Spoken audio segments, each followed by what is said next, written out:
All right, guys, before I get into today's video, I just want to show you a little screenshot here. I just took these are the stats from my channel, and we have just crossed 8 million views across the channel as a whole. That blows my mind to even say that number. Like I just can't believe it. Like, started this channel less than a year and a half ago, and to have 8 million views, like, it's just mind-boggling. Like, I really appreciate everyone who supported me. I don't consider myself to be like that special or that talented. I'm just a random guy who knows a little bit about chess and tries to share what I know. And so to see that number, it's crazy to me. So huge thank you to everyone who obviously watches my videos and has supported me, along this journey. It's been pretty cool, and I really do appreciate it. Having said that, today's video, I'm going to give you 2 free lessons from my opening course on the King's Indian. So basically, in the course, I go through all the different theory, all the different variations in the King's Indian. There's lots of ways that white can approach it. You have to kind of understand how to respond to different ways. This is just one particular variation. You're going to get 2 lessons on it, and I'll explain it more in those lessons. But I spent a lot of time creating this. It's basically a complete repertoire against d4. So you can play the King's Indian and just go from there. I talk about all the different variations. Talk about the Pirc, so you can play that against e4. There's a little bonus section on what to do against the London. I have a nice little line that I have been using. It's been nice. 13.5 hours of content. So this is a much longer course than my previous one. Over 70 video lessons, practice exercises, live gameplay where I just play. I record my thought process as I use the King's Indian defense. There's PGNs that you can download that includes all the theory, so you can have it, and you can read about this. I'll put a link in the description below. There'll be a code down there you can use to get 15% off. That's good through the end of the month. But having said that, I'm going to go ahead and jump right in and let you watch these lessons. It'll give you a good idea of what the course is like, and even if you're not interested in the course, I think you'll still learn something if you play the King's Indian, or there's even some just kind of general ideas that might help you as well. So hope you guys enjoy this. Let me know if you have questions, and yeah, thanks. Hey guys, welcome to this section on the Averbakh variation. So the Averbakh is when white delays developing this knight on g1. So like the classical variation, knight f3, bishop e2, or the 4 pawns attack, even f4, and then usually the knight's going to go to f3 right after that. Averbakh, a lot of times the knight will just sit on g1, okay? And so the 2 main moves of the Averbakh are bishop to e2, followed by bishop to g5. So we're going to castle and then bishop to g5. This is the start of the Averbakh variation. And this is probably the 4th most common at the lower levels. I say lower, I mean less than master, so lower intermediate level. Usually the most common that you'll see is the classical, then I believe it's the Samisch, then the 4 pawns, and then after that you have the Averbakh. So not entirely, too popular there, but you will see it from time to time. And then at the master level, I think it's even more popular. So what's the point? Like, why would white want to delay developing this knight on g1? Well, the main idea is that white would like to launch a quick attack on your king, and they want to use this queen and bishop to kind of help support the h-pawn. So like normally if the knight's on f3 blocking and you try to just throw this pawn down the board, well, you're going to have to be sacrificing at least the pawn. Sometimes you have to kind of sacrifice your rook to open up the position. When you have the bishop and queen, it's a lot easier to just play h4, h5, and now we can't really take that, or white's just going to take with the bishop and open it up that way. Okay, so that's at the very basic level. That's kind of the reason behind delaying the knight and going for this setup. One other thing that I want to mention, this bishop on g5 can be pretty annoying with a pin on our knight whenever we play e5. So one of the ways that I like to approach this that I talked about before is knight a6 and then e5. Well, when we do that, we have to be careful because we are going to be putting our knight into a pin. So we have to watch out for things like knight to d5. Now we're going to talk more about that when we get into the theory, but I just want you to kind of keep an eye on that pin there once you do play e5. Now I want to mention one thing. When white plays bishop g5, we have the option to play h6 and just kick it away, and we can do that with tempo. And so you might ask the question, well, why does white play bishop g5 as opposed to a move like bishop to e3? Doesn't bishop e3 make more sense because we can't kick it away like we can here? Here's the thing, and I recommend that we actually don't play h6 in this position. Because if we do play h6, white's probably just going to go back. And yes, we kicked it away with tempo, but now this pawn on h6 is actually going to be a liability for us going forward. So for example, we're going to play knight a6, which is kind of how we want to approach this. And now white plays queen to d2. And instead of us being able to start striking back in the center, like with e5 right away, like we might like to do, well, now we have to worry about this pawn on h6, right? It's going to just be captured. So we have to waste a move like king h7, and now white gets to kind of start their attack maybe with h4. And the other thing, this pawn can actually be what's called a hook. A hook is when your opponent can use it to force a trade to open up a file. So for example, if this g pawn ever gets pushed down, white will have the option to capture this h6 pawn, opening up this g file. If we had never played h6, that wouldn't really be an option. So those are the things that we kind of need to think about. And because of that, I think it's not worth it to play h6, okay? Because we're going to get this position right here. Let me just back up a second and show you. If we don't play h6 and we immediately go knight a6, white plays the same thing, queen d2, and now we don't have to defend anything on h6. We can just immediately go ahead and strike back in the center with like e5, right? Because there's no pawn that's hanging, okay? So because of that, I recommend you don't play h6. There are lines where you do that, but I don't recommend that. I recommend just going straight for knight a6. Okay, a couple other things I want to mention. Not everybody plays bishop g5. Sometimes they will just play bishop e3. This is not as common. Most people do play bishop g5. If they're going to play bishop e2, bishop g5, and go into the Averbakh, they're probably familiar enough with the reasons why you would want to do that they will play bishop g5. If not, we will talk about this a little bit as well, but bishop g5 is much more common. The other thing, if they play knight f3, you've just transposed into a classical. Normally the classical, like I mentioned, starts knight f3, bishop e2. So if you ever see knight f3, just go back to this section where we talk about the classical. I'm not going to cover that move in this section because it's the same exact thing, all right? And like I said, most people are not going to do that if they want to go for the Averbakh, and that's why they would start with bishop e2. Okay, now let's talk about this move, knight a6. So I mentioned already, this is what I'm recommending we play. The most common approach here is actually c5, and this is kind of more mainline. Why am I recommending knight a6? Well, white actually does pretty well against c5, and knight a6 is has some surprise value. Also, we've already talked about this knight a6 plan in other lines in the King's Indian, and so I'm trying to kind of keep it consistent so it's easier to remember. And also, you know, one of the things about the bishop being on g5, when we do play e5, like I mentioned, the pin here is annoying, and when that knight comes to d5, a lot of times we actually have problems with here and potentially the weakness on c7. So when we play knight a6, we're immediately kind of dealing with that c7 pawn, so that's not an issue. So all those reasons put together, I really like knight a6, and I think it's actually it's becoming more mainstream in the recent years. It's relatively a relatively newer line, and but a lot of people are having good success with it. So I really like knight a6 here, and that's what I'm going to be recommending, and that's what I'm going to be showing you. All right, and just to kind of recap, I kind of already touched on this, but the whole point of what white is trying to do in the Averbakh is play a quick h4, g4, h5 at some point, get an attack on our king. A lot of times they will play queen d2 and castle queenside, but sometimes they actually will play like queen d2 and then just leave their king sit in the center. And this is actually kind of an annoying thing to do, because we would like to know where the king is going to be, because we know what they're going to do. They're going to be attacking our king. So we're not going to just sit back and like let them attack us and not do anything. We want to counterattack their king. The problem is we don't know where it is yet, right? Like we don't know if it's going to stay in the center, or are they going to castle next move, maybe 2 moves, 3 moves, and it's going to be over here, right? So that's one thing that we kind of have to monitor as the game goes on. And it can get a little bit tricky. Now, if they do castle right away, then it makes our life easy. We know, okay, the king's on the queen side. Let's go ahead and you know, e5. Sometimes we play c6, b5, sometimes d5. There's lots of ways, which we'll look at more when we get into the theory. But we know, okay, the king's over there. We're going to go attack it. When it's in the center, usually we're going to be playing something like e5, c6, and d5 if we can. But a lot of times they're going to push. And so c6, maybe b5, it gets a little bit tricky. We'll talk more about that. But the point here is that we want to go for the king. And if white knows what they're doing, they're probably going to stay in the center, at least for a couple moves. And then maybe they'll swing over and castle queenside at a certain point in the future. At least that's how the strong players are going to handle it. And so it can be tricky. But like I said, we will talk about that more in the theory section. That's basically it. That's what's going on with the Averbakh. So yeah, I'll see you in the next lesson.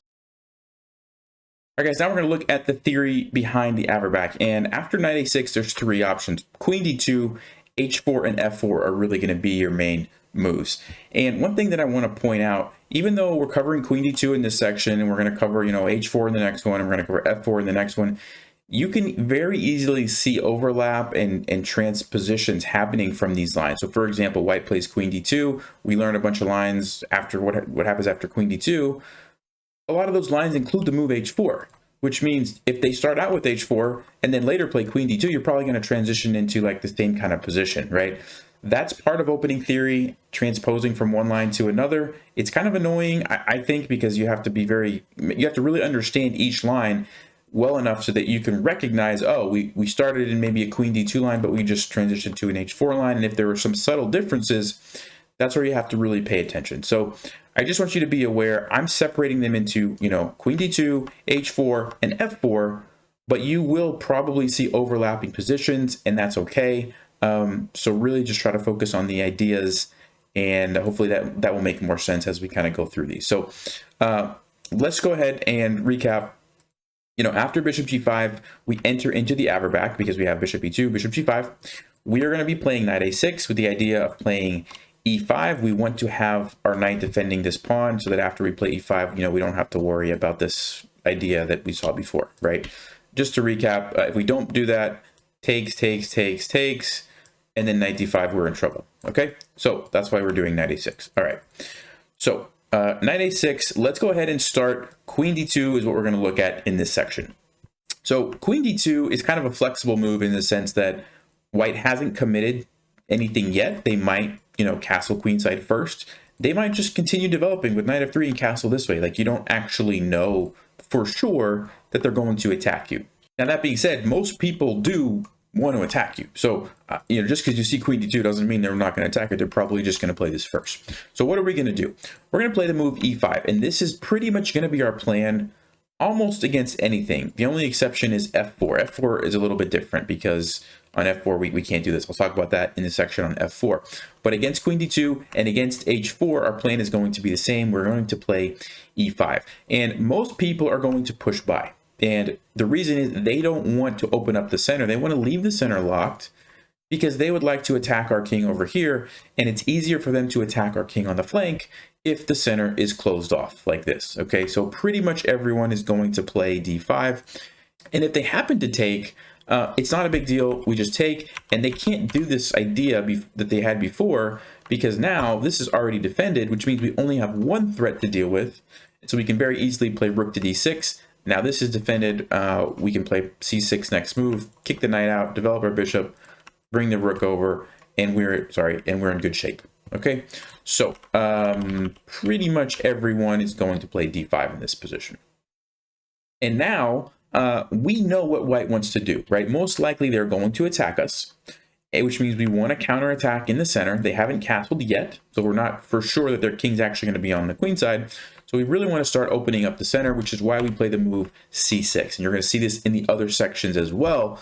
This is our plan. e5, once they push to block it up, we're going to play c6, okay?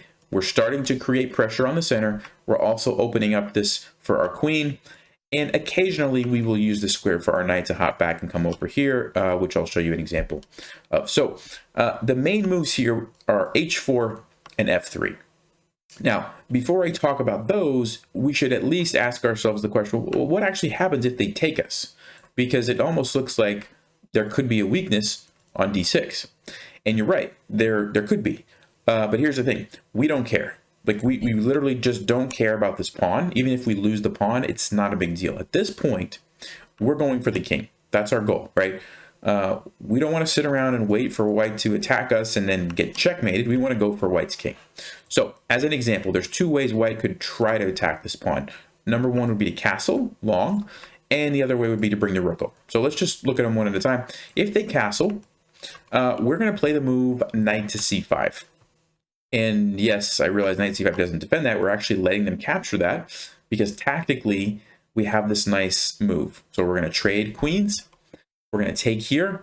And after this trade, we have this fork on these guys. And so they can't save both, and it's just bad news for white. All right, let's go back. There's one other way that white could approach this. They could trade here first and then take. But again, we have another nice move. Queen takes f2. It defends our knight. We get our pawn back. We're attacking this. We're threatening maybe to go here. You know, this is an idea. Bishop's probably coming out. Rooks are probably coming over. It's very scary for white. Much better for black. Nothing to worry about there. And one other option white could do, it instead of castling queenside, they can also play rook d1. Same idea, right? Well, we're going to play the same move, knight c5. Again, if they take, we have the exact same little thing here. We're just going to take here. And after the knights are traded, white has the same problem. Okay, so we've seen that. The other option, again, after knight c5 is white capture on f6. Take here, and now we can't take on f2. We can do something different, knight to e6. And yes, we lost that pawn. We're actually going to lose another pawn. It doesn't even matter. We're going to play rook over because our rook was being attacked. We have pressure here. White has still not castled. So let's say they play something like knight f3, trying to get castled. We're going to bring the rook up. The point here is that we want the queen to go away so that it's not lined up on our queen so that we can move this knight. So for example, knight comes into f4. We've got threats here. This bishop can come out to lots of different places. We have this move. We have tons of compensation for our pawns, and this is actually fantastic for white. So as an example, takes, and black is just totally fine. So nothing to worry about there. And all that really to say, going way back here, it doesn't really make sense for white to take on c6. Yes, they can do it. Yes, they can put the rook there or castle and attack your pawn. But if you remember the lines I just showed you, you're going to be just fine, and you're going to be very happy if white actually does that. Okay, so most people are not going to take that pawn. They're going to play, like I mentioned, either h4 or f3. So let's start with h4. I think that's the more sort of obvious move. They're just going to go with their attack, right? That's why they wanted to play this most likely to start with. What are we going to do? We're going to take, and when we take here, you know, it might look to you like, wow, there's a lot of options that we have to consider. Actually, the only one that's really played, and for good reason, is c takes d5. Okay, this is what you're going to see most of the time. This is actually the best one for white. So why is that the case? Well, if they take with the e pawn, we have this move h5. And what does h5 do? Well, first of all, we're kind of slowing down the attack. But more importantly, we're controlling this g4 pawn push so that now we can play bishop to f5. Since this pawn is gone, this bishop on f5 is going to be a nightmare for white. We're going to have ideas of knight b4 to c2. It's really not looking like it's going to be safe for white to castle that way. If they try to stop us from going there with a3, well, then we're going to go to c5, and now we're maybe potentially going here. And all the while, once we get our bishop on f5, it's just very, very, very annoying for white. Okay, so that's why they usually don't want to take with that pawn, because they don't want to open up this diagonal for our bishop. Right, because right now this bishop's like, it doesn't really have a lot of great squares. As soon as they take this way, it's awesome. All right, so that's e takes, and you might say, what about knight takes d5? Knight takes d5. We're going to play knight c5, so we're threatening this pawn. Usually white will play something like f3 to kind of, you know, defend it. Knight to e6, and notice how, because there's no pawn on d5 stopping our knight from going here, this is actually a nice maneuver where we're hitting the bishop. We're potentially going to hop in here. Probably d4 looks really nice. There's no pawns that can attack our knight, and that's going to be very annoying. Okay, so because of that, an example, you know, something like this. Yes, we're going to lose the pawn on d6. Not a big deal at all. We have rook d8, queen a3, knight to f4, and look at this. We've got threats here. Our rook is super active. Our bishop can come out. This can come over. I mean, white's barely holding on here. There's so many things that are going to be under attack. So let's go back. All that to say that when we take here, usually you're going to see c takes c5, and that's the best option. Okay, so if the knight takes, you have this maneuver. If the pawn takes, you're going to play h5 bishop. H5 bishop f5. Okay, so keep that in mind. Most likely you're going to see c takes d5. All right, we're going to play knight c5 anyway. We're actually lining up here. And if white tries to play b4 and kick you away, well, you have this little tactic. You're going to take it, and yes, there's a pin. Okay, but here's what happens. Even though you lose your queen, you get white's queen. And even though your knight is under attack, well, black's bishop is also under attack. And like if you trade this, it's just really good for us. Let's see what happens on bishop e7. This is one move that you should probably know. So there is this attack. You can just play rook e8. And if the bishop takes here, rook d8, and now you're going to get that pawn after, like, let's say bishop e7, rook takes d5, also defends your knight. And that's kind of tactically why this actually works out to where it's good news for us. Okay, so that's why b4 doesn't really make sense, and white will usually play f3 to kind of defend this pawn. We're going to play bishop d7, and now if b4, well, then we can hop our knight over to a4. All right, so that's kind of the idea. And then let's say g4, if white kind of continues with the attack. Basically, we've opened up the center as much as we can at the moment. White is continuing to attack, so what do we need to do? Well, we need to counterattack wherever we can, which in this case is on the queen side. So we're going to play a5, h5, we're going to play b5, and this is a pawn sacrifice. The idea is that after this happens, rook to b8, and we're starting to generate our own counterplay. Yes, we had to give up a pawn to do it, but there's some really nice lines here that I want to show you. So first of all, if white plays a4, we have knight b3. Okay, so that's not an option. We have the fork. If they just try to move the bishop back, so bishop e2, we have queen b6, so threatening here. If they take, we take.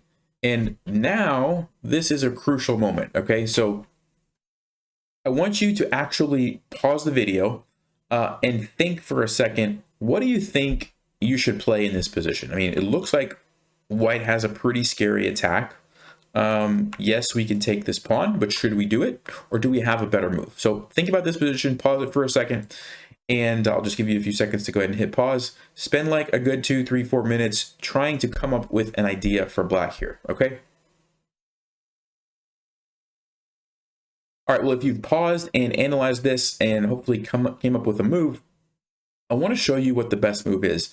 And you might be surprised, but it's knight takes e4, okay? And the reason I wanted you to pause and think about it is because now that I'm telling you knight takes e4, you're probably going to remember this better than if I had just told you immediately. Why are we giving up a knight for some pawns? Well, basically what happens is after this trade, white's in trouble because we have this. The queen, you know, if it moves off this diagonal, we have queen b4. If this knight moves and this pawn moves down, the bishop can be open. Those pawns were kind of the only thing that was holding white's position together and keeping us from getting to their king. And now we have this queen and knight combo, which is very, very, very dangerous. Okay, and it all started because we were willing to sacrifice one of our knights for some pawns on e4. So what I really want you to remember is don't be afraid to give up a knight on e4 if it opens up white's king at the right moment. Okay, so for example, let's say queen e3 to try to trade queens. What are we going to do? Well, we can take here. This is a little tactical idea. If white takes our queen, we're going to throw in this check so we don't lose our piece, and then we're going to take and we're completely winning. Okay, so that's one thing. And the other option, if white takes here, it looks very scary, right? It looks like we're about to get mated, but we're not, because remember, we have this counterattack. So queen to b4 check, and white only has two options, king d1 and king f1. If they go king d1, we have knight to f2 check, king either c1 or c2, it doesn't matter. And then this is just checkmate, okay? Regardless of if the king was here, it would have still been checkmate. So because of that, when we go queen b4 check, they have to go this way, king to f1. And now we have knight to g3. And even though it looks scary, now you're seeing why it's totally fine for us. We take the rook, there's no more mate threat. And after this, we can just take on b2, and we're actually completely winning. Yes, it's a little bit of a tricky position. We have to be careful, but you know, we have quite a few extra pawns, and white's king is actually in more danger than ours is. Okay, and all that started, remember, all that started from right here when we sacrificed on e4. Okay, so keep that in mind. Going all the way back to b5 here, we basically played b5 to do two things. Open up this b file and draw this knight away so that at some point in the future, when it was the right time, we could sack our knight here and really just get to white's king. Okay, so a little bit complicated, but this is the kind of stuff that you need to really understand if you're going to play the King's Indian, because you are going to be getting attacked. it is going to be with the center somewhat closed like this, and you have to be willing and ready to sometimes sacrifice pieces at the right moment. All right, so that's basically the theory for the queen d2 line. Okay, so I want to show you a game between two strong players to kind of conclude this section. Actually, before we do that, I forgot to mention back here when we play c6, I told you that there was two main options, h4 and f3. We just looked at h4. I didn't show you the f3 line. So on f3, we actually have two different ways we can approach this, and I want to give them to you as options. You can choose what you're more comfortable with. So option one is kind of very similar to the last way we played. So we capture on d5, they take with the pawn, bishop to d7. Okay, we saw this move before. Queen a5, kind of going to the queen side. And now this move h5, just kind of trying to slow down white's attack, something like takes, and we've kind of temporarily blockaded the king side, which is good news for us. Now we can, b5, b4, or maybe a rook to the c file, maybe even f5 and either taking or pushing on f4. All ideas that we have. Okay, so that's one way that you can approach it if they play the f3 first. The other option that I thought was interesting when I saw this, and it's not very intuitive, so you probably wouldn't think of this on your own, but after f3 you can actually play h6, kicking away the bishop. And you might say, wait a second, aren't they just going to take it? Well, if they do take it, you have a really nice tactic. And if you want to think about it for a minute, go ahead and pause. And if you are ready to see the solution, you have this move knight takes e4. And so again, we're seeing this knight sacrifice. This time it's for a completely different reason. Okay, before it was to just kind of open up the center and get to the king. Now the point is that after recaptures, you have queen h4 check and you're winning the bishop back, right? So let's say g3, now you can just take here. And that's a really, really nice trick to know. Okay, so and white can't just take you because you're hitting the queen. So I wanted to just show you that. I think especially at the lower levels, that's a very nice trick. Not very many people are going to see that. Okay, so but again, keep this idea in the back of your mind. Like, it's always worth it when you play the King's Indian to check if some sort of sacrifice on e4 with your knight makes sense. Okay, lots of different reasons why that could. In this case, it was the fork here, but yeah. Anyway, just wanted to show you that. So that's pretty much it against the queen d2 line. And now, like I mentioned, I want to end by showing you an example game. All right, here we go. This is a game between two 2,500 rated players, and starts off with the main move order. Here we go. This is the Averbakh. We see the knight a6 line, e5 and c6. Okay, so this is kind of the standard plan. e5, c6, attacking the center. h4 takes with the c pawn, right? Like I mentioned, knight to c5. And then I believe I showed you guys, yeah, I showed you bishop b7. And then I think I showed you like a5, b5 when we were looking at it. This guy decided to go for a different approach. So one thing to note is that there are multiple ways that you can play this. You don't have to follow the exact moves that I recommend, although I do verify everything that I recommend to you guys with the computer, with Stockfish. And so I think that's a safe way to go. But just to kind of show you, this guy decided to play rook c8 instead, and then queen a5. So instead of, a5, b5, we get rook c8, queen a5. Okay, it's another way to approach the game. Rook b1, knight to a4. Okay, it gets a little bit tricky here, and now we see b5. Okay, bringing the rooks over to the queen side. Queen comes back. It gets pretty tricky. He sacrificed this pawn to bring the rook in. Actually, there's a piece there that white could take. White decided to not take it. I think there's a tactical reason for that. Let's see, what's the threat here? I'm going to turn on the engine real quick. Yeah, oh, it's rook takes e2, of course, right? So after rook takes e2, king takes e2, you have this fork on the king and queen. So very tricky by black there, but that's why white did not take the knight. And that's why they played bishop d3. Bishop takes b5. A very tricky position. And now check this out, right? What do we see here? Totally different looking position. White even has a knight on f2, further supporting that.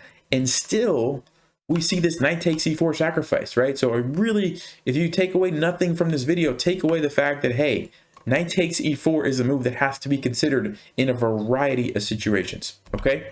So takes, and now we see what black wanted to do. He wanted to take this pawn.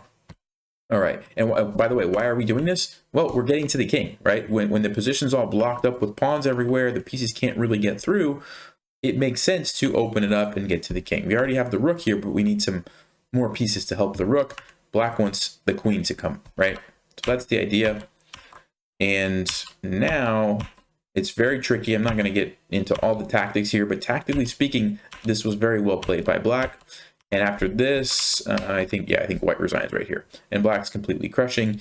And you saw how that all started with that knight sacrifice on e4, right? Like if you go back to this position here, it's kind of like, okay, how am I going to make progress if I'm black? Like how am I going to get to the king? It's not that easy.